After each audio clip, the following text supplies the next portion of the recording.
This program is brought to you by the Koochiching Area Prevention and Education Coalition. CAPE exists to reduce youth and young adult alcohol and other drug use by promoting safe and healthy choices among all community members.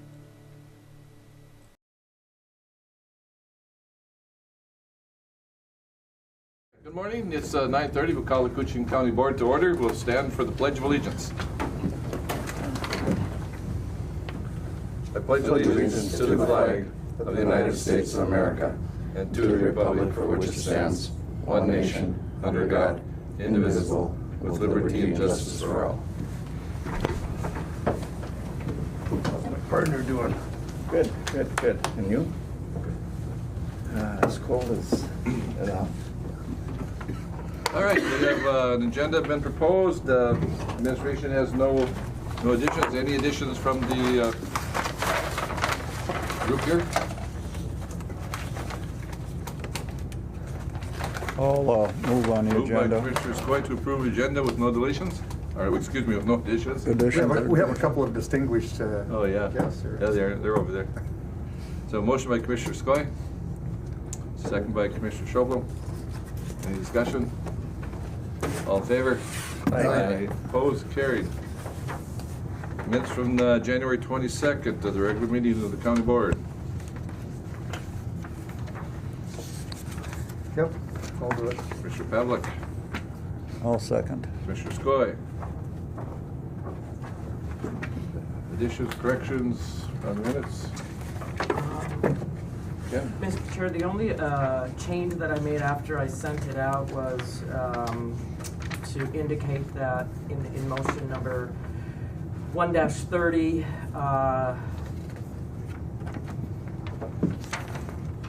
1-30, okay. I had changed the meeting dates, and that's going to change again today as well. And then also with the tax abatement, that was actually a 2018 tax abatement, so I identified that in the final minutes. Okay. Okay, with the motion, those corrections been made? Who was the motioner? Wade did. Pelicans. Okay, well, you good with those changes? Okay, call for the question, all in favor? Aye. Aye, opposed, carried. Financials. Mr. Chair, I'll move on the accepting the sheriff's donations to begin with.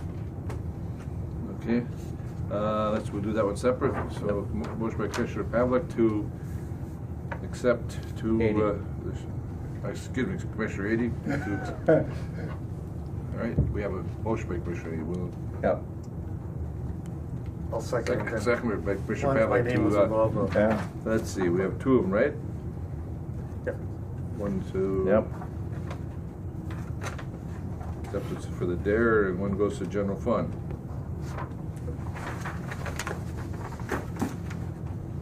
Call for the question, all in favor? Aye. Opposed, carried. Continue, Commissioner. Next, I'll move to approve the courthouse claims and highway claims. Motion by Commissioner Ady to pay courthouse claims and highway claims. Second by Commissioner Schobel. Highway spend too much, Kevin, do you think? It passed your muster, huh? Well, they didn't get the grant that we were hoping for, so, They worked hard on that, though. yeah. Okay, so no discussion at all. That was enough discussion. Call for the question, all in favor? Aye. Aye. Opposed, that's carried. The request for leave of absence from VSO.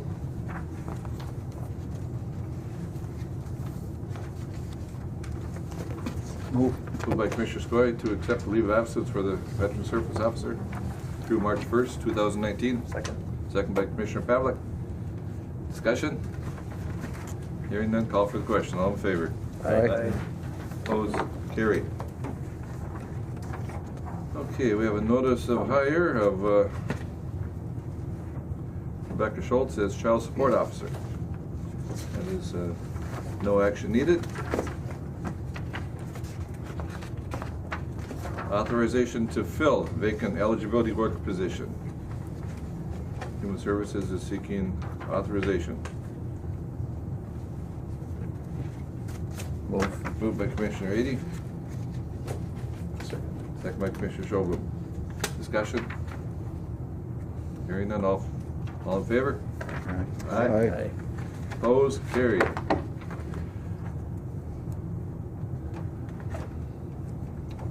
All right, we need to approve some changes to the committee listing, changes to the carpool, Board of Adjustment, and the Planning Commission. And we'll probably have a couple more sometime during the year, but We probably we're will. good for now. Yep.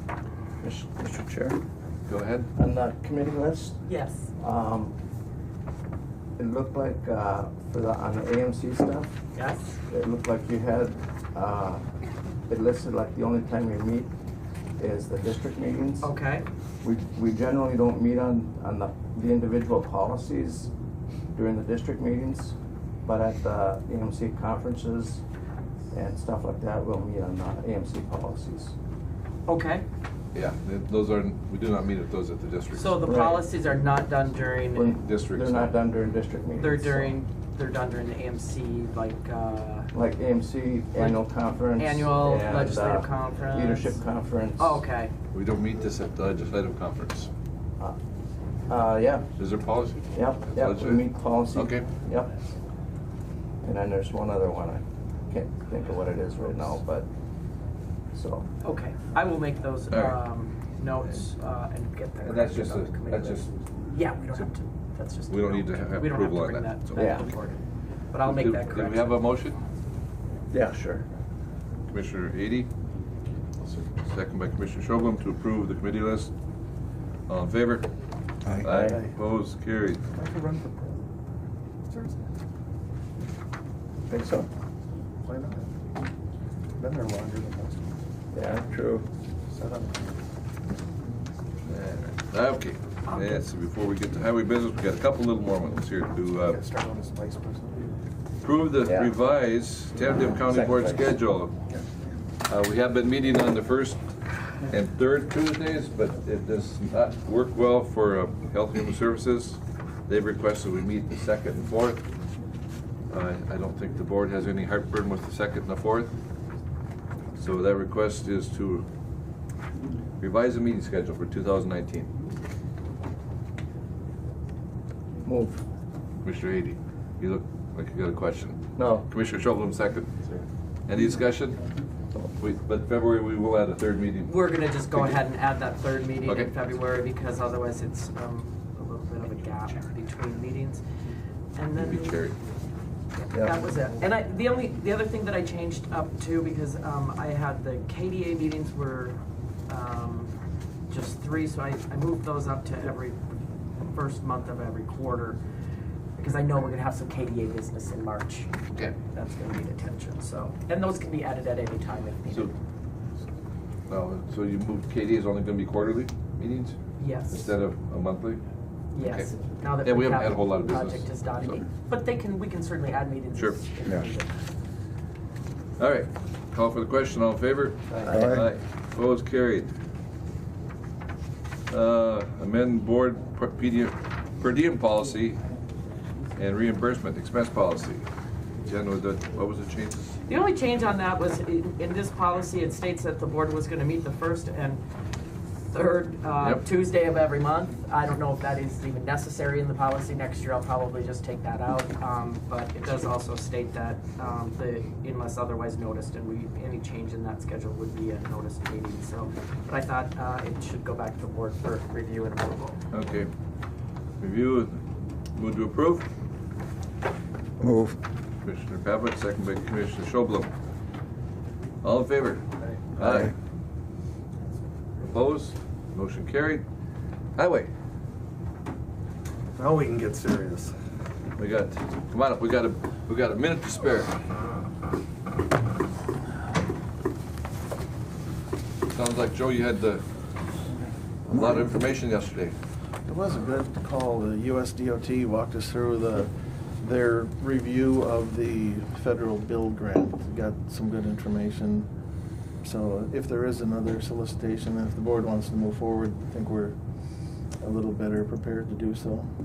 We scored well. We made that first cut. We got in the highly recommended, which was good. We went down from, I think, 800 and some applicants were in the top 200 or 250, but even the top 200 some applicants were still chasing 4.5 billion, and they only had 1.5 billion, so they had to further go from there, and we didn't make that last cut. So that, I think this morning I sent you, and the one of the question was, so those recommendations are for the next funding cycle. Well, they put it out, their fiscal year 2018, and as of now, they don't know when the next solicitation will be for additional federal build funds. You're not sure if they're even gonna do that this year, right? The DOT, as of yesterday, did not know if the Congress was gonna do another allocation for federal build money. That, Okay. as of now, it was just fiscal 2018, so it's on hold for future solicitations. To be determined. Yeah, that's right. All right. We're at 9:40, we're on schedule. Joe, the first request is approved promotion of account technician. Right, we'd like to ask the board to approve the promotion of Lynn Salo to highway accountant with a salary at 100% and retroactive back to December 3rd, 2018. Move. Second by Commissioner Pavlik, second by Commissioner Ady. Any discussion on that? I think well deserved. Very good. Thank you. And I apologize for missing it last week. No problem. We got in a hurry, and No problem, thank you. sometimes we get a new person sitting in this chair, we get confused once in a while. Even when you're an old professional, you get confused. Absolutely. Call for the question, all in favor? Aye. Opposed, carried.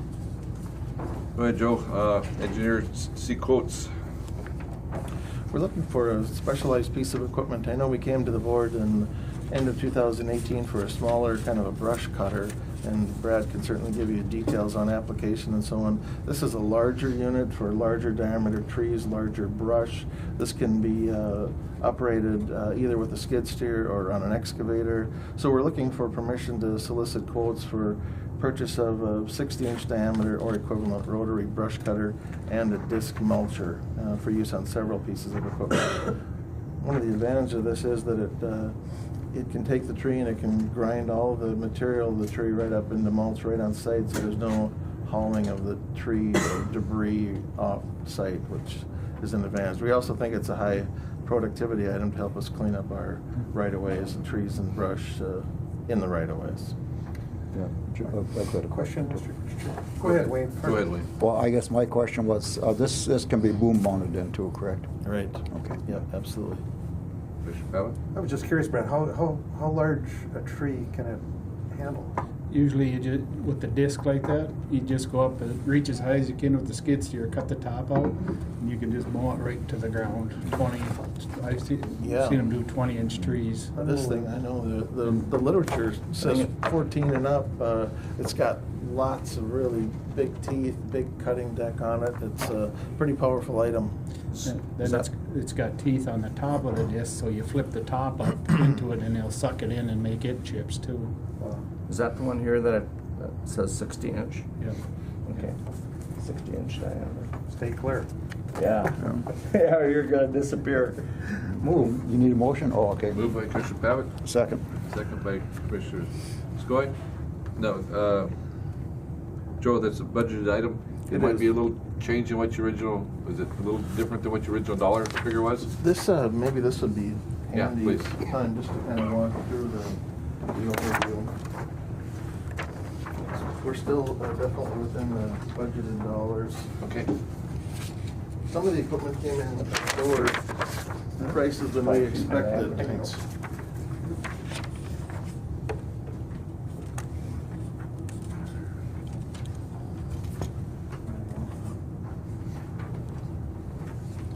This is just an overview of things in the heavy equipment category. It falls into a couple different funding categories. 303-6700 identifies the principal for 3 lease-to-own items that we have. We have 2 Mack tandem plow trucks. Those are $40-some thousand lease-to-own payments. We have a principal also for a John Deere 672 motor grader as a lease-to-own. So the principal for those 3 adds up to about $132,000. That's item 1 with the red bubble around it. Second category is interest on those lease-to-owns, $3,000, $3,000, $4,000. Basically, the interest on those 3 lease-to-own pieces of equipment is a $10,000 item as part of the budget. Third item is the 303-6675. That's a traditional purchase, outright purchase. There's the 3 pieces of equipment that we'll talk about in different forms today. The Zero Swing Mini Excavator, that's on the agenda, $97,000 outright purchase. Grader Mounted Roller Packer, $25,000. And then the Rotary Brush Cutter, the 22, which we're asking for permission to seek quotes today. We've got some preliminary quotes, so we think it's going to come in at 22. So that gets to 145 for that subtotal. When we add it up, it's 287. We budgeted 310, so we think we still have 22,000 positive balance in that category. So these other items we'll be discussing here further on, but right Yes. now it's the authorization to seek quotes. We have a motion and a second. Any other discussion? All in favor? Aye. Aye. Who was the second? I'm sorry, I missed that. I did. Commissioner Skoye. Okay, sorry. Okay, so we got authorization to seek quotes. Now, Joe, we accept a low bid for Grader Mounted Packer Roller. Right, similar to what we brought with you end of 2018.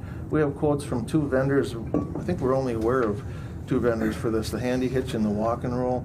Walk and Roll is a product, I think it's made in Montana, I believe. It's sold by Ziegler. Ziegler gave us pricing through the state bid, $36,980. The Handy Hitch is sold by McCoy Construction and Forestry out of Grand Rapids, $25,509. We'd like authorization to purchase the Handy Hitch for $25,509 from McCoy Construction and Forestry. Does that come right in about what your estimate was? Same exact price as 2018. He didn't change it for 19. All right. Move. Moved by Commissioner Pavlik, second by Commissioner Skoye. Yep. Any discussion on the Packer Roller? All in favor? Aye. Opposed? Carried. All right, Joe, and then we got low bid for Zero Swing. Right, we came to the board a couple of weeks ago to get permission to seek quotes. We did pursue quotes. We have quotes from, I think, let's see, we have Road Machinery with a Komatsu. We have a used Cat from Ziegler. We have 2 different John Deere models from McCoy. We have a Kubota from Lano Equipment out of Loretto. The Kubota 80 mini excavator, rubber tracks, a couple different buckets, a thumb, etc. The low bid and the item that we're recommending is $97,163 and 17 cents. Again, that's Lano, L-A-N-O Equipment Incorporated. We'd recommend purchase of this Zero Swing mini excavator for that price. And it's a Kubota? It is a Kubota. Move. Moved by Commissioner Skoye, A second, Mr. Chair. second by Commissioner Ady. Is this used? It's brand new? This is a new item, yeah. Wow. There's a couple That's a items good that, right, with the Cats, we have a price on a used Cat, a 2015 Cat, slightly bigger model, but that's $125,000 price for that one. You know, we've been seeing, and Brad has more details than I do, but sometimes we get state bid pricing. Sometimes the vendor will just come up with their own pricing that on occasion will beat the state bid. Like that Grader Mounted Packer, that was a below state bid price. This is through a Sourcewell cooperative purchasing venture, and Sourcewell is a very competitive price. I think we're very pleased with this Kubota price on this item. And we went through Sourcewell on the skid steer too, because it was cheaper in state bid. So multiple vendors have access through this cooperative purchasing program called Sourcewell, and sometimes Sourcewell is cheaper than state bid. Good to know. Yeah, it's Brad, you're okay with the Kubota? Are you Yeah, familiar yeah, with we've, Kubota products? We went and talked to owners of them to make sure, you know, and everybody's pleased with them, so. Like I said, we got prices on 2 different size machines, and we just think we're going with the one with the most bang for the buck. I mean, the Kubota, that's with both buckets, the thumb, a 4-way blade. I mean, the price blew everybody kind of out of the water. John Deere, everybody, so. Where's that company from? Loretto, Minnesota. No We idea. approve all these, you won't need any more equipment for 10 years. Yeah, that's what I was gonna say. Once we get through the list, yeah. Okay. We have a motion and a second, correct? Yep. Any more discussion? All in favor? Aye. Opposed? Carried. We got our equipment. Very good. All right, Joe, now we go back. Casat 24. Item 5, right, CASA 24, 2nd Avenue East in International Falls. We're asking permission to advertise for bids for the portion of CASA 24, or 2nd Avenue East, from 15th Street to 19th Street in International Falls. I think if this moves forward with the board, then we'll pursue a resolution of support from the City of International Falls as well for doing a CASA project within city limits. Only going to 19? It was part of the change because of the reconstruct. There was not enough asphalt or granular to just do like a reclaim or a mill and overlay. Okay. So we had to do a full reconstruct, and that sort of ate into the budget. We have this set up as 2 consecutive years, so we'd like to then proceed in 2020. 19 to 26? then? Yeah, yeah. Go ahead. Thank you, Mr. Chair. So this incorporates what we came up with when we met with all the citizens on. Right, I think the consensus was no new sidewalk and remove the existing sidewalk. We sent that information to state aid. We asked state aid about striping out a bike lane on one side of the road. State aid suggested we do a symmetrical section with just a painted bike lane on both sides of the road. So we're planning to use the existing curb and gutter. We can talk about the bike lane if that's not what we want to do, but we aren't planning to change the physical width of the road. We're going to use as much of the in-place curb and gutter as we can. We're going to reconstruct the paved section and the granular subgrade within the limits of the curb and gutter. We're not constructing any new sidewalk along 2nd Avenue East per the recommendations of the neighborhood. We are going to tie in or clean up where there's a sidewalk on a cross street, where that comes into 2nd Avenue East. We'll make a good ADA compliant connection at 2nd Avenue East, and then we'll remove the existing sidewalk on the east side of 2nd Avenue East and landscape that out. So we believe that this is exactly what the neighborhood folks said they wanted during our last public meeting. Well, if I could, Mr. Chair, on behalf of everyone out there, appreciate the process and everyone got to be heard. So I think it went quite well. Well,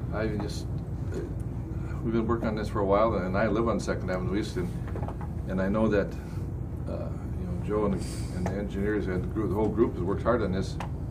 And sometimes they say government doesn't listen, but we listen loudly on this one. Yeah. I mean, I found it very interesting that not one resident on 2nd Avenue East was in favor of the sidewalk. There's a lot of interest in favor of people that weren't living on 2nd Yeah. Avenue East. So. Yes. But the people that live there are the ones that are most affected by it. Yep. So I think it's kind of what we went with. I think one of the things we learned too is that you cannot go to the public early enough. We started sort of a preliminary design of what we thought folks would want. And so we went to that meeting with some drawings. Here's what we think we're going to do. And I think maybe next time we should have a meeting with almost no drawings maybe, and just go talk about it before we even start a design. Maybe that would help. Yeah, I don't know. But I think we heard the folks. They were pretty clear, and so I think we're implementing what they wanted. All right, motion to seek bids. Commissioner Pavlik? Second by Commissioner Ady. To seek bids on the CASA 24 2nd Avenue East from 15th to 19th Street. Go ahead. I think it's a good idea also to have the bike lane striped on both sides of the road. Otherwise, it encourages people to ride their bikes on the wrong side. And Yeah. it's a safety concern. I would think. I think it was the state aid engineer that edited our drawing that we sent him. I think we thought we could put it on one side and that would be enough, and I think he felt that it needed to be on both sides. And so there was still enough room in that cross section to have 2 travel lanes and 2 bike lanes, and we can talk about where we want to do on-street parallel parking. But luckily, the north end of the job, the section is wider than it is at the south end, so we have a little bit more flexibility. I don't think we have that flexibility at the south end. So Joe, is there just gonna be a striped lane, or is it gonna be a hash marked, or? I think it's just a striped Just a white straight? line, yeah. Did Matt Gwen give you a lot of headaches on this project? Oh, there it is. I know where Matt sits on this project.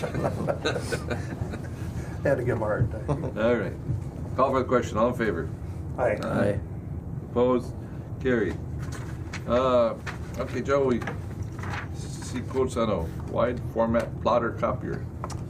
This is an item that we talk wide format. Generally, it's kind of 36 inches wide up to 42 inches wide, and it's usually a multi-function device. It does at least 3 things. It plots, it copies, and it scans.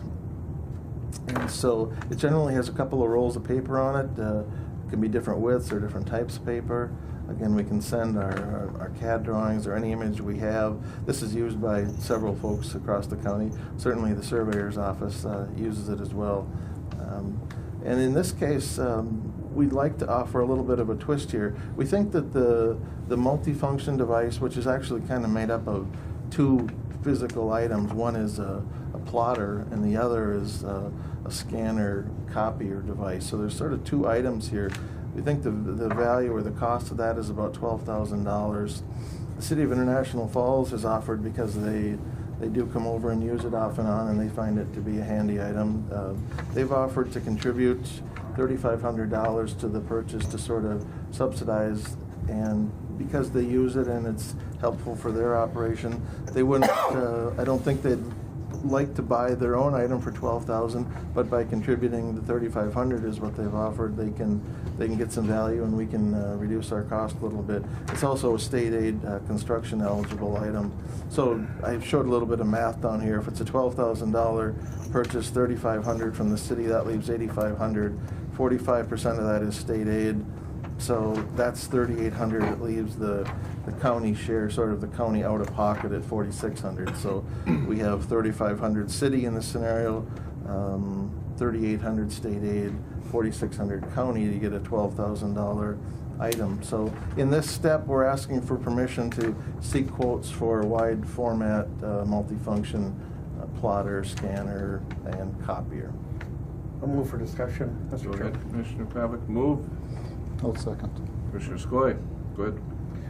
Would North Home, Little Fork, and Big Falls, on a rare occasion they may need to use it, have access? Absolutely. In fact, I just talked to Cheryl at Rainier, and Cheryl's got some things that she'd like to run through it as well. Sure. For some city planning documents. Okay, great. Yeah, we've made it, local cemetery boards, we make it available, because it's kind of a specialized piece of equipment. And a lot of folks maybe have 11 by 17, but they don't get up to the 36-inch wide.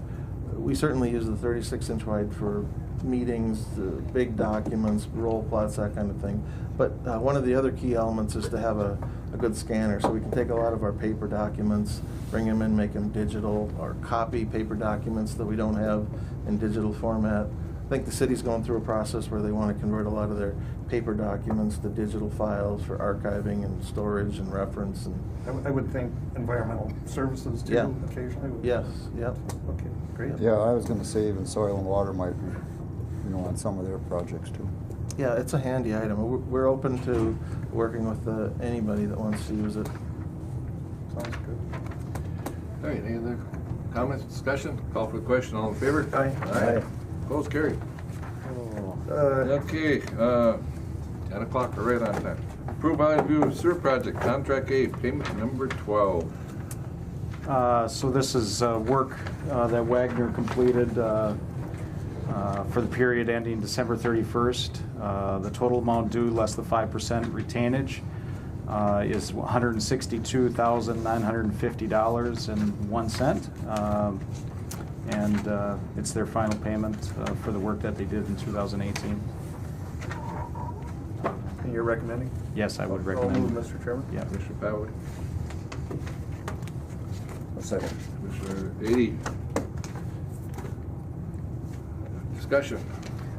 We'll get a short break, Mr. Chairman, and then it starts all over again. Yeah, so they would probably start, well, it depends on the weather, of course, but contract B might start they worked in the spring, during, March in 2018, and so, depending on the weather, they may do that again.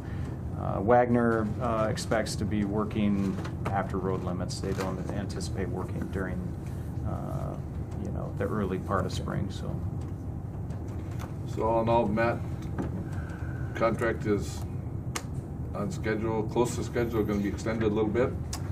So both contractors are making requests for extensions. We're working through that process and discussing what might be a reasonable time frame. Yep. Of course, that increases costs when we have extensions, but we're trying to, keep it to a minimum as best we can. But there's certain areas that we'll probably have some time extension. Inspection especially, that's where we're ending up a bigger bill when we go beyond that. Yep. But some of it needed to be done. I mean, we had things that we hadn't accounted for. Sure. Extra units. Yeah, we had quite a few extra building permits before we set our assessments. That added extra work, extra length of service lines, and more grinder stations. Of course, that we get some additional assessment and payment. Provide extra income. But that was anticipated in when we did our financials for our assessments. So our assessments, we based it on that number. So it's not additional money that we know of that's coming in the future, but that did add some additional cost, and of course that adds extra time too. So. See, at the last East Cooch meeting, we had one new building permit already. Yes. Is that one, or we had more than one? No, so we have one new building permit that For wants to new connect, for new residents that wants to connect to the Island View Sewer Project. So they're planning to build in 2019 and make that connection in 2019. We're still working through what their final numbers will be, because of course we don't know our final numbers until the end of the project, and so they will be have to pay a connection fee to the system as a new connection on this project. All of the existing connections, they got to get in on the financing of this project, whereas a new connection has to pay up front, basically. They pay for our connection fee that helps go towards the debt on the project, and then they also pay for a grinder station and the lateral line into their property, and so they'll end up paying more than what the other residents paid that were part of the project. But that's because they've received the benefit of all the financing that the elected officials obtained for this project. So are they still subject to a debt service payment, or are they just going to pay O&M? So they'll just pay operations and maintenance, that's correct, and they'll pay a connection fee. Right. That will be But an amount. their whole service will be paid for Upfront. and totally, then they just have O&M. That's correct. And there's advantages and disadvantages. Up front, you might pay a little bit more, but then you're done with it. That's correct. But they don't get the benefit of all the financing. Correct. Yeah. So they'll pay their full share. Missing out on the low interest that we had compared to the other Yeah, projects. the interest, and then also the grants, the 70, Right. the 16 million or so of grants that we received for that project. So, but it'll be a fair. We have to do a calculation after we have our final numbers to determine what that connection fee is, and we'll work with our financial people to come up with that number. Well, Matt, to your credit, you worked hard last year. Well. We've come a long way. Yeah. Thanks to you. We still have a lot of work to do, and and a lot of It's a challenge, no question. construction to get done. So Call for the question. Approve payment on contract A, number 12. I think, do we have a motion? Yes. Yeah, I think there is one. All in favor? Aye. Opposed? Carried. We're going to accept the bid for a rehab of a solid waste trailer. Two of them, actually. yes, yeah. So Two solid, yep, two. as part of the 2019 budget, we budgeted to rehabilitate 2 municipal solid waste trailers. We went out to bid, and we currently have 4 walking floor MSW trailers on the road, and we discussed we need to have in our fleet 6. We requested bids to rebuild the 2 MSW trailers as part of the plan to bring the trailer fleet up to 6. The first MSW trailer that will be rebuilt is currently offline due to poor condition. We are having Manco complete repairs to allow us to do DOT the trailer so it can be hauled down to Scanlon, Minnesota for the rebuild. The other trailer that will be rebuilt is currently in use, but will be taken offline for rebuild once we have the others in our possession. Some of the work that will be done includes replacing rusted sidewall sections, replacing cross members, flipping the floor, and replacing bad slats, some hydraulic components, and then sandblasting and painting the whole trailer. As you can see in the attached bid tabulation and associated documentation, Blaine Brothers bid of $62,654.92 was about half the cost of Wilkins Industries. And I've attached photos showing the current condition of the 2 trailers and what it'll look like after it's rebuilt. And it was included in the 2019 budget, and I would recommend going with Blaine Brothers. They're half the price, and they're a good company. So, If I could, Mr. Chair, Wilkins at 86. What's a new trailer cost? so the next one. yeah, Next. we're going to go into the purchase of a new trailer, but our new trailer. So to rehabilitate the 2 existing trailers is $62,654.92. To purchase a new one is $85,838. Oh, that's what that was. So- And Wilkins is the distributor? Wilkins has built many of our trailers, but they did not. They bid on this to rehab these trailers, but they were twice the price on the rehab. Blaine Brothers was very competitive. They came up and inspected these trailers and was very detailed in their approach, and apparently they really wanted it, so they bid, accordingly. So, Good reputation? yes, yeah. Motion to see, to accept a little bit. I'll move, Mr. Chair. Commissioner Ady. Commissioner Schobel, go ahead. What's the life expectancy of a rebuild? Well, so that we're expecting to get 10 to 12 years out of the rebuild. I mean, a new trailer we're expecting before it gets rebuilt is the same kind of life expectancy. But that's variable. I think that's a variable thing. Certain things wear out. We're reusing parts that on the rehabilitated trailers. Yep. So we're trying to get as many years out as we can. Our last rehabilitated trailer was in 2016, and our oldest trailer, and that was a 1999 at the time when we bought it. Our oldest trailer, after we rehabilitate these 2, will be 2010. So it'll be 9 years old. I'm sorry, 9 years old. That was a rebuild? No, that was brand new. So Oh, that 9 was years new. old. That'll be something that we're using. It's still functioning fine, but I expect probably in a few years we'll be looking at rebuilding that one. But this upgrade, by rebuilding these 2 trailers, will be bringing our fleet to a much newer status. Our current hauler was concerned about the condition of our trailers.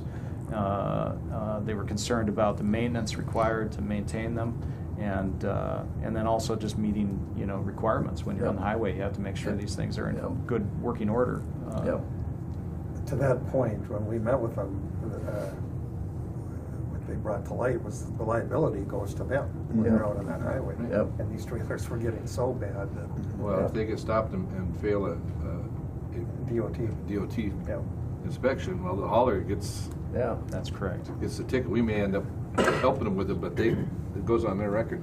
But just, our group has done a great job keeping these trailers moving, and so has Manco. I mean, they've stepped up and Yep. Yeah, and the really fact done a lot that of they've work. done the maintenance pretty much Yep. for nothing to it. That's correct. They've been, in their contract, they have no charge for the maintenance on these trailers. But of course, the concern was, as we rebid those hauling contracts, if we don't upgrade our fleet, they're going to have to start charging for maintenance because it gets to be too much. And so they've been really great, but it was time. We had lost one of our trailers. We had a rehabilitated trailer that was fairly recently rehabilitated, and in the fire, it was lost in the fire. So that was one of the trailers that was lost. The other one just got so old and in poor shape that it could no longer be used on the road. So we're currently down to 4. If one goes out, it would be a problem. So, Manco really wants us to be at 6, and I would agree with them. So. Yep. All right, call for the question on the contract, Wayne Brothers for rehab of 2 trailers. All in favor? Aye. Aye. Opposed, second. Opposed? Nobody opposed? All right. Thank you. Matt, then we have a recommendation for purchase of a new trailer. Correct. So we currently have the 4 walking floor MSW trailers on the road, and as previously discussed with the county board, we should have 6 in our fleet, and we just approved rehabilitation of 2 trailers that will bring us up to 5.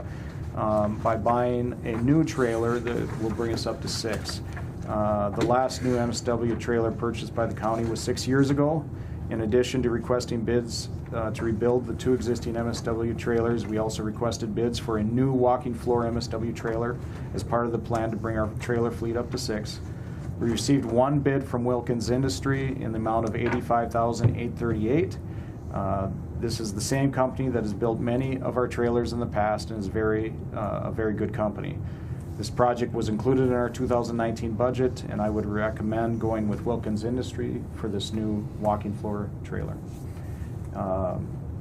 We did have one other company that was interested in bidding, but for whatever reason they did not bid. So it's unfortunate we only have 1 bid, but I think it was in the ballpark of the last time we went to bid on a new trailer.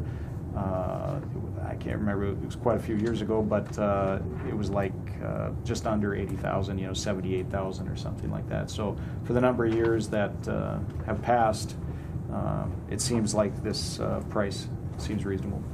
Do we get a warranty on these at all? There is a warranty on the trailer. I included that in the information. I didn't see that. For workmanship, I think it was 2 years. On the walking floor, there was also a warranty included. But basically, if there's something major that goes wrong, we contact Wilkins and work through that process. Well, we need it, so I'll move, Mr. Chair. Moved by Commissioner Pavlik. Second. Second by Commissioner Schobel. Any other discussion? All in favor? Aye. Opposed? Carried. Matt, this one, now, are we gonna send 2 trailers out at once? No. So Because we're breaking down 3, so we gotta, that's correct. So we're going to get the new trailer on Get the order. new trailer. We're also going to send a trailer that is decommissioned right at this point out for the rebuild, and then we'll wait for those 2 to come back and then send the third one out? Third one out. That's right. So we'll have the fleet will be in much better shape once this is done. Our overall volume has been slowly decreasing, is that correct? I think it's been pretty steady. Has it? Yeah, Okay, pretty good. steady. Yeah. even Yeah. with the change of recycle from the local? Yeah, yeah. I mean, the numbers that I've looked at seem like it's pretty steady. The amount of garbage that we're sending out. There hasn't been a great decrease. I think our recycling has gone up overall. I mean, Friends has done a good job of their single source stream of recycling has been beneficial to the public. But I also think that it's just making more people conscientious about recycling. So we're getting more recycling in certain areas. Other areas, it's decreased our amount of materials being brought in. We So, should have a Marquette meeting coming up too. We usually meet in the spring here, so. yeah, I haven't seen anything yet, but yeah. I was just talking to somebody the other day, had been out there, and they said they call it Mount Kitson. Oh. They said it is absolutely massive. Yeah, I never seen can it. imagine. Yeah. It's a clean operation though. I mean, Yeah. it's, believe it or not, the neighbor next door, when they built that, was gonna move, still there. That's how clean they've kept it. I mean, it's just unbelievable. Sure. They do a great job. Yeah. And when that's the other part, we're going through the permitting process with our facility out here Yep. and in Big Falls. Yep. And working with the MPCA, they're making a lot of different suggestions of things that they'd like us to do. Just the recent item that they're talking to us about was glass, management of glass and how we process the glass. And they, we can't store it for any longer than 3 years on site. That's what our current permit allows. And so we have to have beneficial reuse of that glass. We mix it in with gravel and use it on site, but we're receiving a lot more glass because of the recycling that is happening with Friends. They bring us all of their glass. And they have never raised our rates in all these years, have they? No. And I gotta tell you, when we did that agreement, I tried to get them down $2, and one of the commissioners, he had cowboy boots, and he put them up on the table, and he said, wait, he said, I know I look like I just got off the turnip truck, but we ain't going $2 less. And so we made the deal. And true to their word, they said they would do everything they could to keep that cost the same. That's been 20-some years ago. Yeah. That's how good they are. It's wonderful people to work Yeah, with. it's a great deal with Marquette Yeah. landfill. All right, thanks, Matt. Yep, thank you.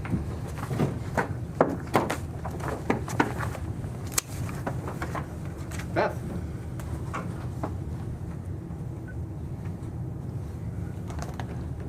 I believe you got these all electronically, Yep, I think we did. but there's a white sheet in there that I wanted to, I'm gonna hand that down to Brian. That was kind of my main thing I wanted to report on is, This is the one you want to talk yep, about? yep. All right, Beth, you're here. Cooch Area Prevention and Education. And Yes. we're gonna have an update. We have about, twice a year maybe? Yeah, I try to, yeah, you guys were busy this year. It's hard to Who's get that in. scary guy in the middle with the brown Yeah, shirt there? I know, Yeah. we can't shake him. So CAPE is the coalition, Cushing Area Prevention and Education, that was created under the Partners for Success grant. And the grant coordinator, Stephanie Turbin, she couldn't come today at the last minute. She works at Rainy River. And she is actually in one of the last years of that grant out there. And the planning and implementation grant at the high school, which I work under for alcohol prevention, 6th or 12th grade, we're in our 3rd of 5th year. So one of the things that we created when I got this job was a youth group called Spirit of the Borderland. And they worked for about a year and a half looking at our community and pretty in depth, and they came up with this photo voice project. And this is a rough draft of the photos that they took. And what they did is they looked at our community and they saw they narrowed it down to 3 concerns that they have in our community and 3 hopes that they have in our community. And then they chose to work on one. And so one of the concerns that we're working on currently is filling the seats. When we looked at one of the reasons why students choose not to drink alcohol is because they're active in their activities, whether it's the arts or sports or whatever. And the kids really wanted to stress to the community that they like having people come to see them. They like to hear the cheers. They like to, that's one of the reasons why they may stick. They may not be the starter on the game, but they know that there may be somebody from the community that sees them play or sees them involved. So we have been working this year on different strategies to get people to fill our seats, is how they kind of have coined it. The pictures that they have for that one was a hockey arena with empty seats and our gym with empty seats. And so we have, through my program, we've given away passes to games to kids. It's Winter Sports Week right now, so one of the things that we're going to give away at the Pep Fest is not only passes to the game, but a $5 coupon for the concessions. We have really, a staff member at the school has stepped up, Mr. Ringhofer, and he puts everything on our electric sign. He does a phenomenal job at that. PCA has paid for homecoming week and winter sports week, so admission is free to go into the games. After last night, the basketball game had a very good crowd. Yep. Now, is there focus student participation or is it Overall. The whole community? The whole community. I think the kids just noticed that, I know when I was in high school in the 90s, that was what we did. We would go, whether you enjoyed football or not, you just went to the game because that's where everybody was. And these kids really talked a lot about that, about how, you know, they're hoping that with this Fill a Seat campaign that they are working on, that not only will it increase participation and increase community involvement, but school spirit. Hopefully it's bringing that back a little more. So, so thanks to everybody that's really helped us with that. And the kids continue to come up with really great ideas on how to get, you know, people there. We also, a couple of the other concerns that they brought up was our community areas, particularly Cary Park. They, I had a group of younger students walk over to the Riverside Park right by the high school, and we had a group walk, older kids drove over to Cary Park, and they each took pictures, and they compared the pictures of how Riverside Park was really well taken care of, there was no garbage, and we went to Cary Park and there was graffiti, and it was a really good lesson to show, you know, why.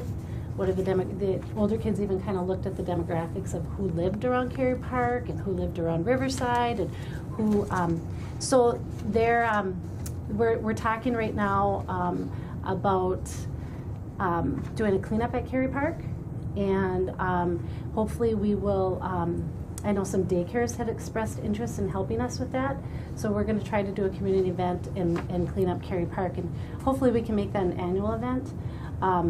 One of the things that the kids brought up that I didn't even really realize is that a lot of people who come into our community stop at the Holiday gas station, which the baseball field's right behind there and Cary Park is right behind there, and that doesn't represent our community. When we have garbage and we have you know, beer cans and whatnot laying around there, cigarettes packages were there. The kids found a lot of stuff, and they really expressed to me that that's not us. Like, we need to take care of it so that when people do come to our community, they see that we're taking care of it. So that's our next adventure, is to reach out to you guys, reach out to the city, and some other groups, and do a cleanup day at Cary Park. And the kids are also planning a random acts of kindness week next week, and they're busy doing different things for the school, and the older kids will be doing something in the community that will be random. So that is kind of it. Another thing in that little booklet that I have there for you, one of the hopes was Bacchus, which that I didn't really realize that kids, when we were going through this, that kids realize how important Bacchus is to our community, but they really understood the purpose of it in our community. They really talked about how a community came together and made sure that it stayed here. So that was one of our hopes. So our seasons were another hope, that we have 4 true seasons in our community, and that kids are always people, community, kids. We have a lot of stuff we can do if we just look around. We can, you know, ski, we can snowshoe, we can snowmobile during the winter, fish. That's a huge one with the kids. So they came up with some really good ideas. These pictures are on banners now, so you will start seeing them around the community. We did have them up at Bacchus for Ruby's Pantry Night, and hopefully we can get them in some other public spaces.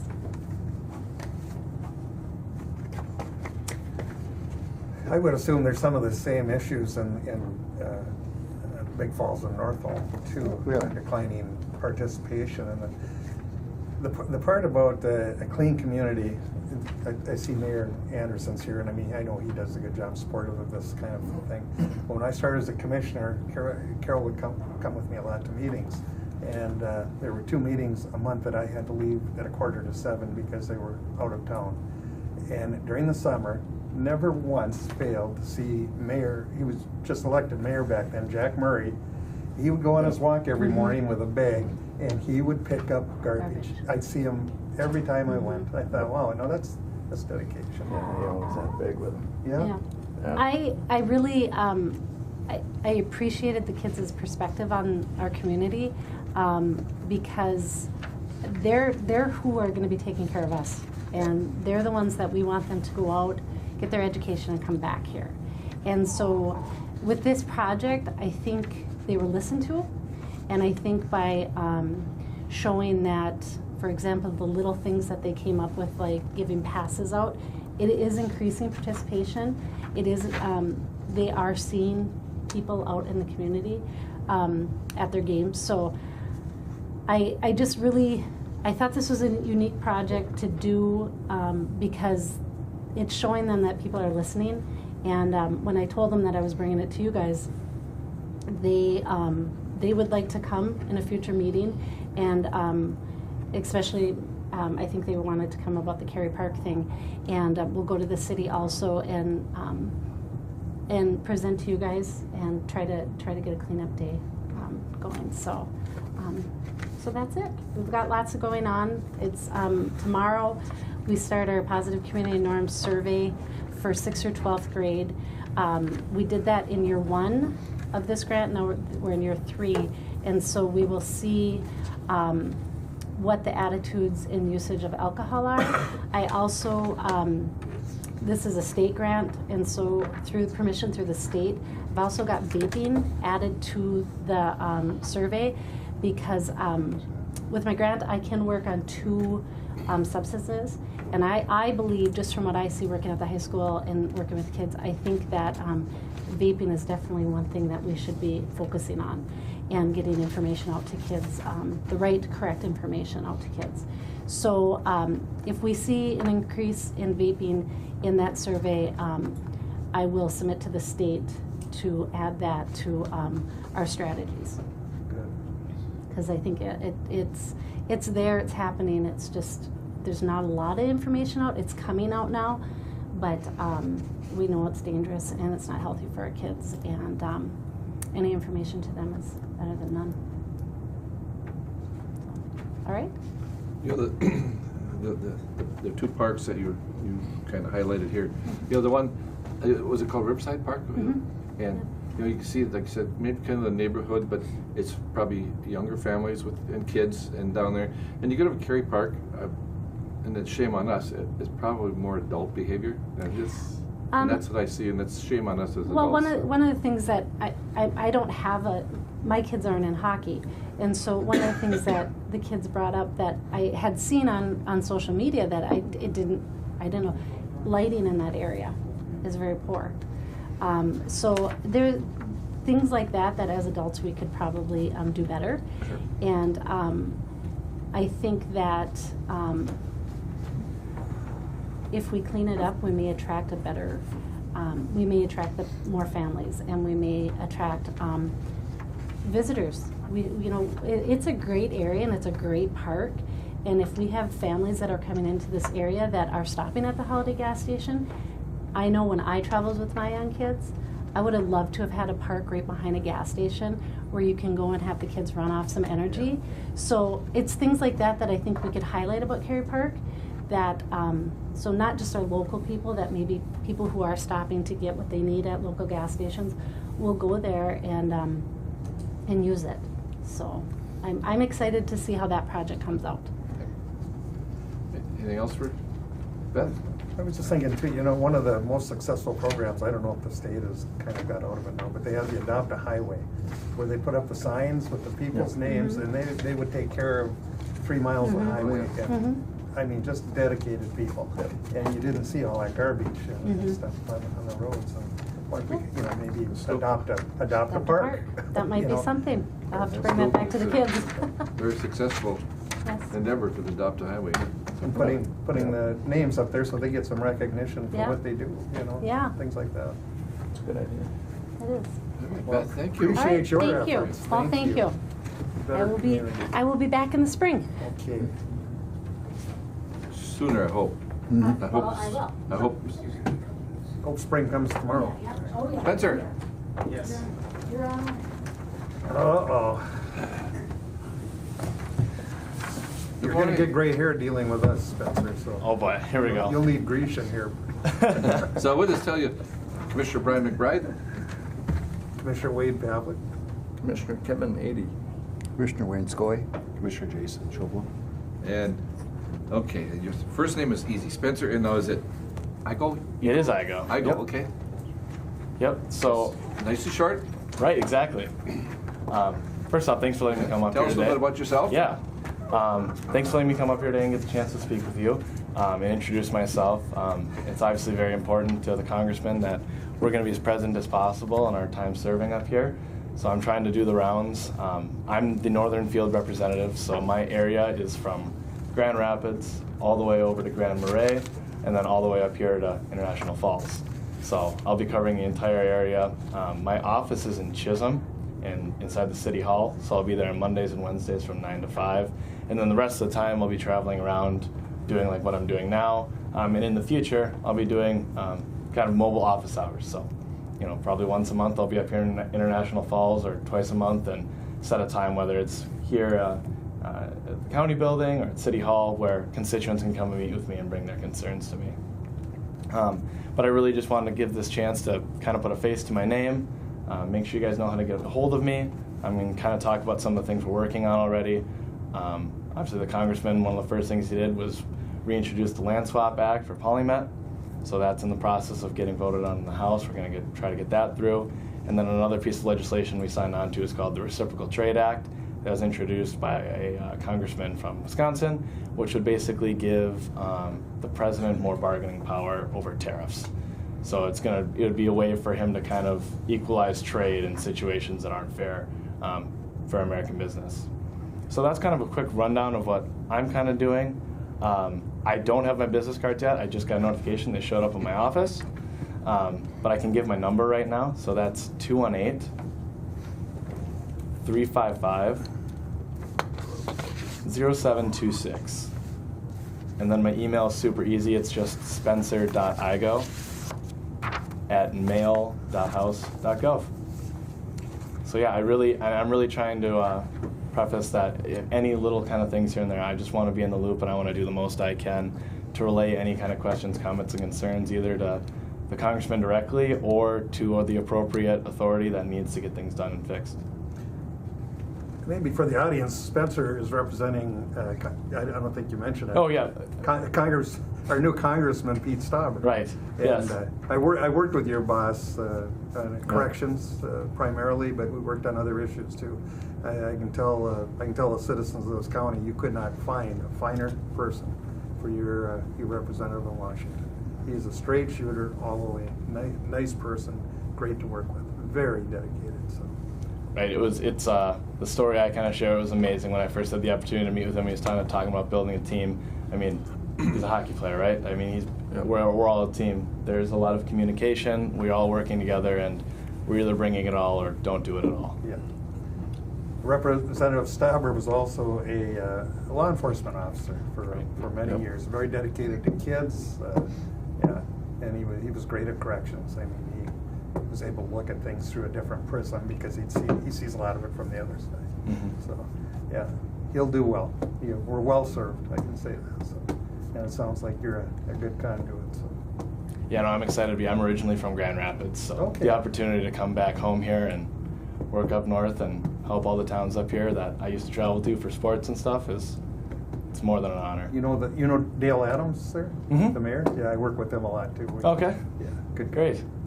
So, well, it's great. I'm glad you came up so that we have a face. Right. So, Just anybody else? Anybody else? Yeah, if there's any questions for me. Mayor, have you met Spencer? I haven't, but we're going to get Good together meet- yet this morning. Thank you. Okay. Right. Mayor Anderson from International Falls. Well, it's good to see the face behind the name, and I'm sure that we're going to be in touch with you with issues and support both ways. And drag Pete up here too. Now. Right. No, So he can get introduced to the. that'll be the next step. Yep. By the way, he did come up here quite a bit when he was campaigning, so the holiday ended. Yeah, right. We're hoping to get a more steady schedule with when we know he's going to be back in district. Everything's been so. Well, I know he's busy. Everything's been so haphazard right now out there on the hill. So we want to get him back here and back with his people for sure. They're even a little more disorganized than we are up there. Hard to believe. Mayor? Well, I just wanted to bring up one issue, and the reason I bring it up is that Commissioner Pavlik is probably the most versed on the issue that one of the items that we struggle with here is wetlands. And maybe you could speak a few words to that because working with the Army Corps of Engineers and some of the federal regulations has been what I would call choking us up here. Yeah, wetlands have absolutely dampened our economy, and there's no way around it. You can't build anything here without going through that entire process. Take a look at that picture right there. In fact, the mayor is there, myself, Brian McBride's brother. We were the airport commission on a informal meeting that day, but we're standing on next to the runway. And you can see how high that is with a car sitting on it. Mm-hmm. They declared it a wetland. This was how many, probably 15, 20 years ago. It cost us $20,000 to mitigate 1 acre of wetland that's not wet. I mean, this is how crazy these things are. And that's money out of the pockets of the local taxpayers here. Right. There's got to be some rhyme or reason. We need to protect our wetlands. I mean, without a doubt. You were in the county with the largest amount of wetlands in the lower 48. This county has more wetlands than any other county in the lower 48 states here. Only Alaska has more. Just to give you an idea of how wet we are. And it hampers everything we do in economic development. I don't care if it's working on the airport or someone trying to build a home. They have to pay a lot of extra money to mitigate that issue. So we've always argued for some balance here and some reprieve, at least for citizens. Brian and I were talking.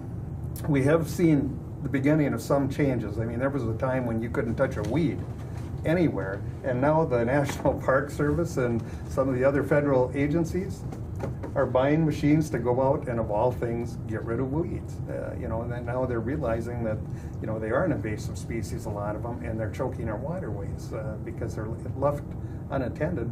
They continue to clog things up. I mean, there's got to be a balance. I guess that's what we're saying. So, and I think if you could bring that message to Representative Stauber, we would appreciate it. Well, and wetlands here in Minnesota are especially so hard because not only are we dealing with federal regulation under WOTUS, but Minnesota also has some of the highest state regulations on this kind of stuff in the lower 48. So just to tell you how crazy it is, the way the federal government has it set up, they want mitigation done in the area where we don't need to mitigate here. There's no reason to replace a wetland with another wetland here in Koochiching County, for example. Right. It would make a lot more sense, and people would feel better even if we could mitigate in places where the wetlands have been drained. Because this mitigating in place just doesn't work up here. It just continues to keep us from doing development. So, Jen, did you have something? Yeah, Mr. Chair, I've got one thing, and you hit it when you said WOTUS. WOTUS is a ghost from the past that keeps popping up every time you think it's dead. It comes back, and I don't know where WOTUS is standing right now, but it's been shot down many times and gotten rid of, and it keeps coming back. And that's something, if the congressman could kind of keep the ghost of his predecessor from popping back up. Did you drive up here today? I did. On Highway 53? Yep. Well, Mayor Anderson and I have worked on that project for 25 years, and when we got to the point of doing construction, the state did all the wetland work and mitigation process and issues. Mm-hmm. We're all set to go to bids, and the federal government stepped in and said, "Oh, we're going to stop this right now. We're going to come in. We want to look at it." And that cost us 2 years, cost us more money to build the highway, and absolutely nothing changed. I mean, this is how crazy it is. Mm-hmm. There's got to be some controls. So the issue where we're at with WOTUS, since it's an Obama-era policy, and the kind of place where we're at right now with our Congress is we're not going to be able to get any kind of repeal through the House on that right now. There is rumors and murmurs going around that the president might remove it through executive order, but under the situations that we're in right now, it's just not prioritized. So we're kind of hoping that we kind of see it get addressed, because yes, it's just, this is the second time I've dealt with WOTUS now in the last month here now, and I was dealing with it with a lot of the farmland in the Arrowhead region. I dealt with Congressman Oberstar, and, you know, Right. and Senator Wellstone, bless both their hearts. Congressman Oberstar did so much for us, and Paul Wellstone always was willing to hear us out. But he absolutely believed you should never touch a wetland. You know, they got to be preserved, and he just had no room for maneuvering. So that was one of the few areas we disagreed with Congressman Oberstar on. So hopefully, you know, with new people in Congress, we can get. We all need to protect the wetlands, but there's got to be some balance and fairness here. We just can't function. Right. And it puts us at a huge disadvantage up here for any development. And for the audience, WOTUS, if you're not sure, it's Waters of the U.S., and it's what the acronym stands for, Waters of the U.S. And in Congressman Oberstar's credit, I mean, he did admit that it went further than he ever expected this to go, and it got away from him.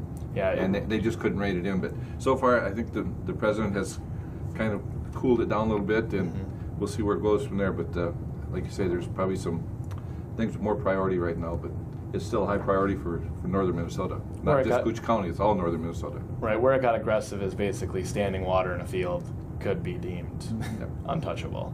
So that's where it became overstepping in its bounds. That's why that picture hangs there. We wanted people to Exactly. see how out of balance this really is. And so. Commissioner, go ahead. I'd like to hope that the congressman this year, I don't know if we're going to be able to apply for it or not. This last year we applied for what's called a build grant to help with some construction of either an overpass or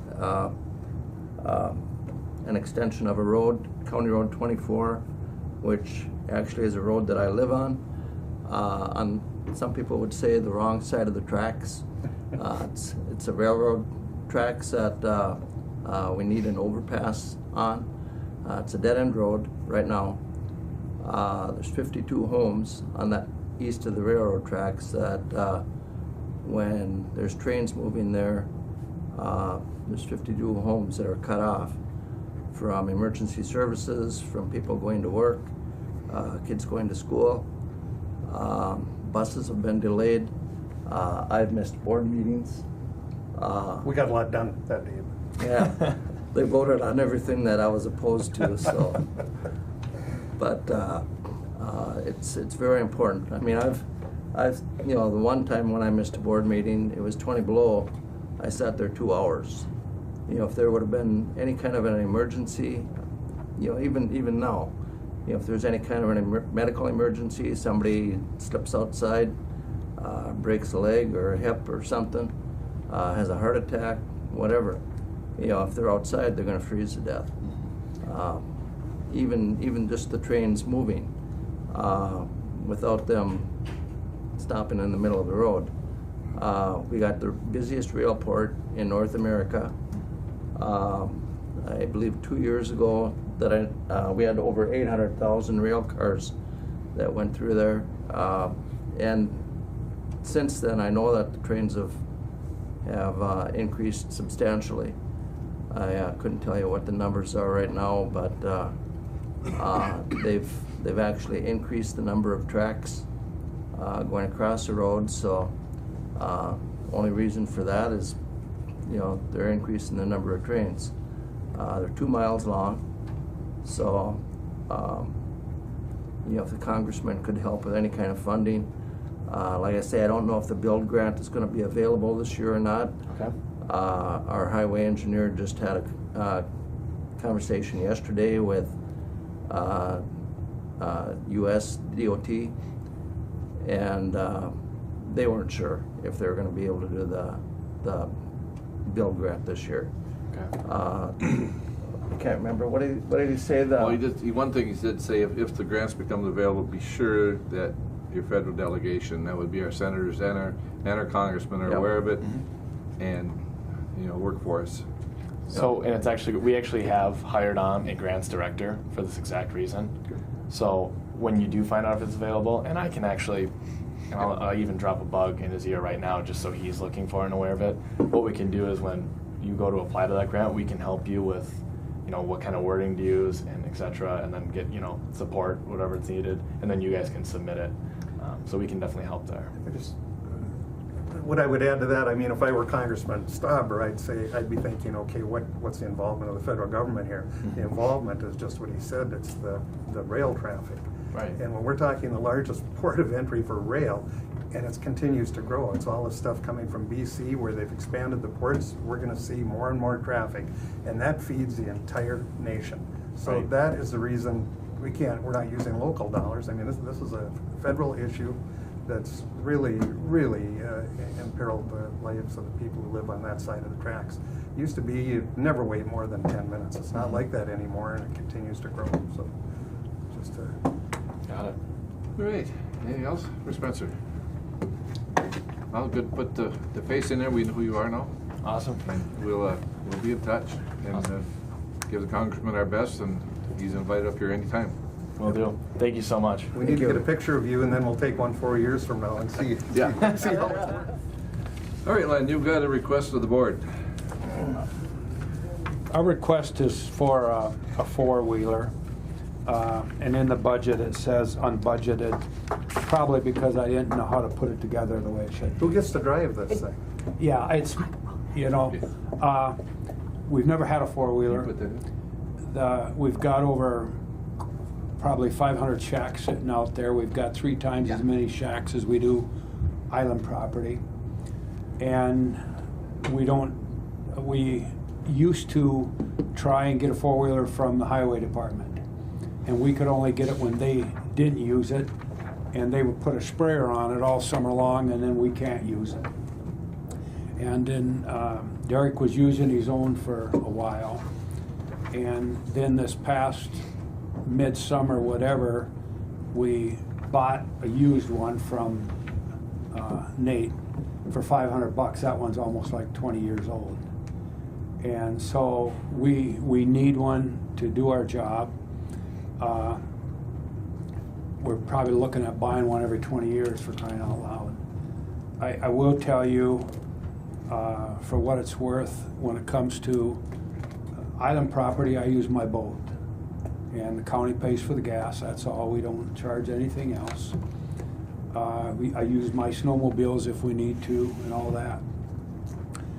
Other counties have to use the sheriff's department to do, and they gotta pay the sheriff's deputy's wage. And if we were to do that here and put them out in a boat for a day, you're talking about $1,000 a week. So we just really, we need one, we need a good one. It's probably a one-time investment. We're not gonna be here every 3-4 years looking for a four-wheeler, so. Well, I know that one of the local land companies has 265 leases. I think the county's somewhere in that area, plus a number of just private property. Yeah. So you're probably well over 500. You might be 600. Easily. And you need something to go out to do the assessment, do it safely. You don't want to be 3 miles back in the woods and have to walk out with the mosquitoes, right? Yeah. And actually, I appreciate that because we're gonna keep the old one we You got a bought. place to store it? Yeah, because there's times when he shouldn't be out by himself. I mean, we should have other people with him. John Polkinghorn, who you all know, one fall we did 150 shacks and I sat on the back of the four-wheeler behind him. My butt was so sore at the end of the day I couldn't hardly walk. And but anyway, we've looked at bids and stuff in that range. I know this meeting is to inquire getting bids, but we do have them. I don't know if you want to go into that now or schedule another meeting. Don't matter to me. We can allow you to go for bids, doesn't mean we'll let you buy it. No, to be honest with you, what we've looked at, we probably would get this one pending your approval from Bemidji Sports for $83.49. Badukes doesn't sell them anymore. Is it a four-wheel drive? Yes, yeah. That's what They you don't need even about sell that. them anymore. They buy the side-by-side, Yep. all of those. Bemidji's the closest for any warranty work or anything like that. I mean, if you were to approve that today, then that's the one we would get, but. What it's- size is that?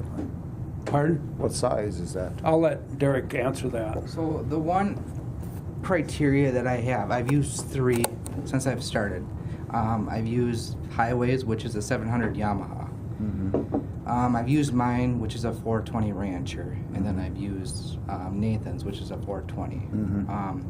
The issue I have with the 420s is they don't have the front differential lock. I'm going through a lot of bogs and stuff, bog and everything, and a lot of places there isn't anything really to tie a winch on. And that differential lock has saved me many times from just getting soaked, jumping off and trying to find a place to hook it up. I'm by myself, so was really reliable. Nathan's, I've been stuck on a man-made bridge. I cross a lot of those and like beaver dams and stuff like that. What happens is you get kind of teetered, and the wheels that drive it are the ones in the air, and I can't get off of it. Last fall, luckily I had a coworker with me, and she was able to drive it while I was able to hold down on the front so I could get the traction. Because this one doesn't have a winch on it either. But even if it did, there wouldn't have been anywhere at that location to hook it on, unless, myself. Boy, I think my 500's got front diff lock. Front diff lock? Yeah. Yeah. That's a manual shift then? I mean, it's a manual into four-wheel and out, or is it the... The 700 is an automatic. Yeah, but it's not full-time 4, is it? It has the switch to lock all 4 wheels in. Yep. Yeah. Can we pay for this, Jenny? We would have to take down a project contingency, and that, and I just want to make a note that Len did request half of the money this year in his budget, and then the other half next year. We talked about it. He said, I think I'm going to wait till next year. And the way we do our budgets, it's always on a cash basis. So we, it'd be nice if we could like save up some money and then request it, but that's not how our budgets are done. So I did pull it out of his budget, and then talked to him later, found that this is a real immediate need. And so that's why, I said, let's go ahead and come to board and see if, we can get this through. We do have some funds in project contingency that we'd be able to use for this. The other thing I just want to point out is that, we have the county purchasing policy that got approved in December, so we want to make sure that we always follow those purchasing things. And they always do request, we always are looking for at least a couple bids. Yep. And so even though you might have identified something right now, it's probably, that may be a little bit old, we'll go out and get a couple bids. So I guess I would certainly recommend that, we go out for a couple bids and approve that. Standard practice. Yes, and then project contingency. I think that's a request, Len, that you'd have to the board would be to ask to go to bids for, apples to apples, the 700 winch and differential lock, something like that. And if you go to Bemidji Sport or Grand Rapids or Evelyn or whoever, get a couple bids. So and then we'll go from there. But I just would look for a motion maybe to authorize to go for bids. By Commissioner Pavlik. Second. We got to take care of them. I mean, Joblin. disappear in that swamp, we'll never find you. Right now you don't need it, so it'll give you a chance to go out for bids. Sure. And Well, I would check on the smaller one too, because I've ridden four-wheeler my whole life, and I've gone over more woods roads than anyone in the country other than the forestry, and the smaller one is less ruts, less work to get out, less. Yep, I mean, it's worth it to look at. I have a 500 that has differential lock. Yeah, Yamaha's, but anyway, go ahead and get the bids and. He needs a winch on it too, then, Yep, right? you need the winch. Yep, winch, So okay. you need the. All right. So, Well, John and I were out one time when I was riding on the back, and we got stuck in a bog, and there was nothing to winch to. Oh, sometimes there is. And I grabbed the stick and laid on the ground and jammed it in the ground, and we put the cable around it, and I held it. Well, he got on the wheel, and we'd have been there still. And there's times I've had to pull trees off the trail, and they're not small either. Nope. So that was. And we don't want to plow. We don't want to chainsaw. We don't want a Are you old enough snowblower. to drive? And highways I basically went with what highway has. So Yep. and it. Great. Okay. Appreciate it. You So talked get a us couple right bids. into it. Call for a question. All in favor? Aye. Thank you, Thank you. guys. Thank you. Yeah, bye now. What do we got here? We got public comment. I didn't see that. Okay, I'm gonna go get some stuff and I'll be. Any public comment? All right, this time the county board's going to go into closed session. This program is brought to you by the Koochichang Area Prevention and Education Coalition.